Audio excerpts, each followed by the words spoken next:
ये कहानी है उस औरत की जिसे बदनामी के अंधेरों में धकेल दिया गया, मगर उसने खामोश रहने के बजाय कानून को अपना हथियार बनाया।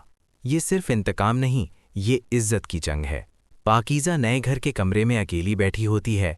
उसके हाथ में वो मोबाइल होता है जो फराज ने उसे दिया था। अचानक स्क्रीन पर एक नोटिफिकेशन चमकता है, वही पुरानी वीडियो जो उसका पीछा छोड़ने को तैयार नहीं। पाकीज़ा के हाथ कांपने लगते हैं। वो चीख मारकर मोबाइल ज़मीन पर दे मारती है। उसी लम्हे फराज कमरे में दाखिल होता है और घबराकर पूछता है, क्या हुआ? मगर पाकीज़ा टूट चुकी होती है। वो चीखते हुए कहती है, फराज, ये वीडियो हमें जीने नहीं देगी। जब तक यासीन जिंदा है, हमारी जिल्लत ख़त्म नहीं होगी। फराज की आंखों में पहली बार कमज़ोरी नहीं बल्कि आग दिखाई देती है। वो गहरी सांस लेकर कहता है, अब बहुत हो चुका, आज के बाद मैं बुज़दिल नहीं रहूँगा। दूसरी तरफ सुमन अपने ऑफिस में ज़ुबैर कमाल से तल्ख बहस कर रही होती है। सुमन कहती है कि पाकीज़ा एक मजबूत वकील बन सकती थी। उसने लॉ गेट भी क्लियर किया था। हम उसका मुस्तकबिल यूं मिट्टी में नहीं मिलने दे सकते। ज़ुबैर जवाब देता है कि जब तक पाकीज़ा खुद सामने नहीं आएगी, कानून भी बेबस है। इसी दौरान सुमन को असलम साहब की एक पुरानी फ़ाइल मिलती है। फ़ाइल में पाकीज़ा का पुराना पता दर्ज होता है। सुमन दिल में अहद करती है कि चाहे पूरा शहर छानना पड़े, वो पाकीज़ा को ढूंढ कर रहेगी। उधर मोहल्ले में यासीन अपनी डेयरी पर बैठा लोगों को वही वीडियो दिखाकर खुद को ताकतवर समझ रहा होता है। तभी फराज वहां पहुंचता है। उसके हाथ में लोहे की सलाख होती है। यासीन तंज करते हुए हंसता है, क्या हुआ दुल्हे मियाँ, आज फिर शूटिंग करनी है? अगले ही लम्हे फराज बगैर एक लफ्ज़ कहे सलाख यासीन के सर पर दे मारता है। खून बहने लगता है। मोहल्ले में अफरा तफरी मच जाती है। फराज चीख कर ऐलान करता है, जिसने भी मेरी बीवी का नाम लिया उसकी ज़बान काट दूंगा।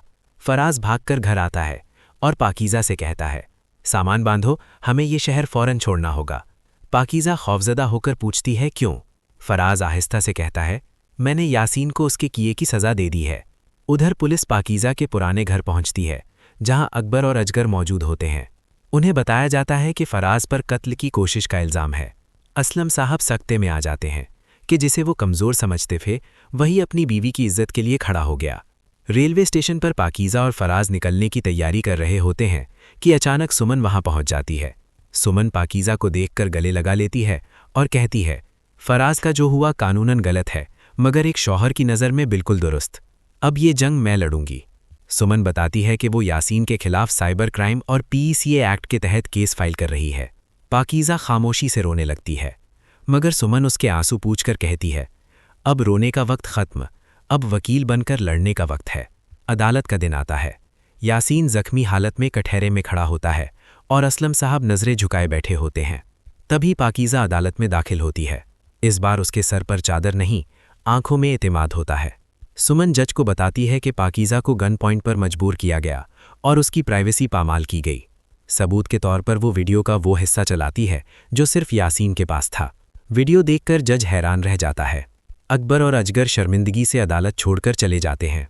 जज यासीन को 10 साल कैद और भारी जुर्माने की सज़ा सुनाता है और पाकीज़ा से माजरत भी करता है। सारी वीडियोज़ हर प्लेटफॉर्म से हटाने का हुक्म दिया जाता है। अदालत के बाहर फराज पाकीज़ा का इंतज़ार कर रहा होता है। पाकीज़ा उसका हाथ थामकर कहती है, आज से हम वाकई आज़ाद हैं। सुमन मुस्कुराकर कहती है, और आज से तुम सिर्फ पाकीज़ा नहीं, एक वकील हो, एक नई पाकीज़ा।